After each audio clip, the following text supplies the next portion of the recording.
Good morning. Today I'm going to talk about how I got better at painting. The destination of this painting way is not a kind of good painting, it's a painting like mine. It's a sort of Quentin Blakey, sort of shitty, sort of mess really. But if you want to make a Quentin Blakey shitty sort of mess really, then watch this video because it will tell you everything you need to know.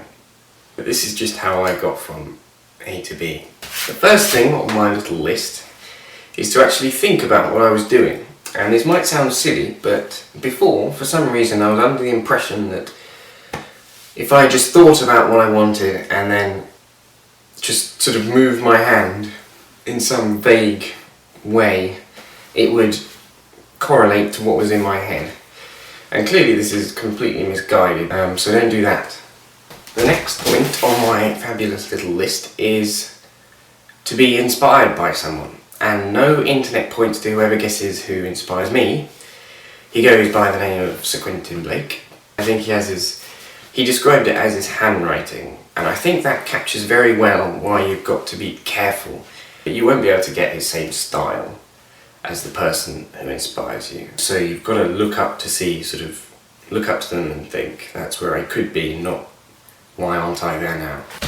Next is to pick your style. For me, part of getting better was just to accept the fact that I can't draw like realistic things. Like pictures like this one are aiming for realism. It might not look like it. I completely agree.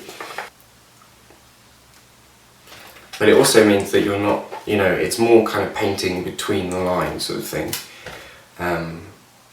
which makes it much easier. So the style makes it more pleasurable to paint, it comes more naturally, and also it's easier. So pick a style. Following on from that point is to know your limits. Even now, if I dived in and tried to paint a realistic painting, then I know it would look just as bad as the one that I just showed you, because I can't do that. That's not what I've been practicing. So if you aren't so good, and you are sort of condemned to not being very good, as some of us are, then you should know that you should never be ambitious. Next point is technical skills. Things like, you pick up little tricks, like how to balance figures and, using ovals to block out shapes and things. Like yesterday, I learned that the sort of shin bony lower leg area thing isn't symmetrical.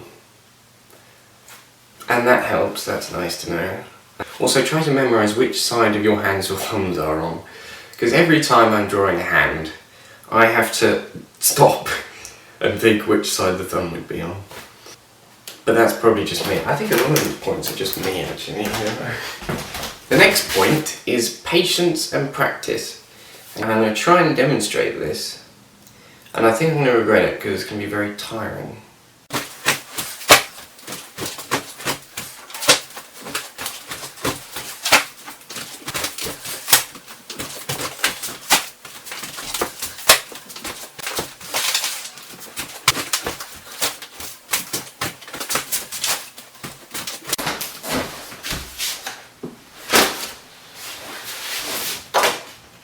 What have I been doing with my life?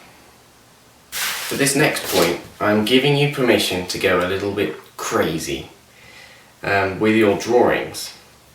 Just letting go of things like how big hands have to be, how long arms have to be. The ones I do, which are just a bit silly and a bit fun, then just go crazy and draw long arms, Make eyes big, make hair like this, go wild, The last point is to embrace your shittiness. Obviously my name, Shitty Watercolour, it kind of seems to condemn you to always being shitty. And I made the account and I was just messing around, and so there was no pressure, no expectation. In fact, if there's any expectation, it's on them to be shitty. At first you're not going to be very good, and instead of just being all not very good. You can just say they're not very good, and then any goodness that comes out of them will be a surprise. That might not be the attitude most people take, but it's the attitude I took.